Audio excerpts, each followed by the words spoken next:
This is just a quick demonstration of how to create files in repl.it. So I've shown you this on other things, but it's been a little bit. So if I have something here in main.py, some code that I've been running, and I want to create a file so I can save it and get back to it another time, you just have to come up to this icon here next to files and click that. It's a little piece of paper with a plus sign in front of it, and we'll name it Pygame Circles for, I don't know, whatever you'd like to call it. Now we open that up and it's empty. So we'll go back to main.py.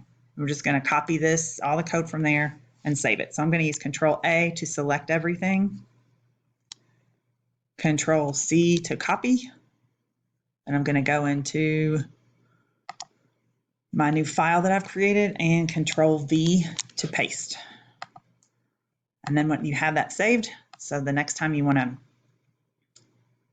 if you X out of repl.it and get back into it, you can copy this and paste it into main.py and use that code again.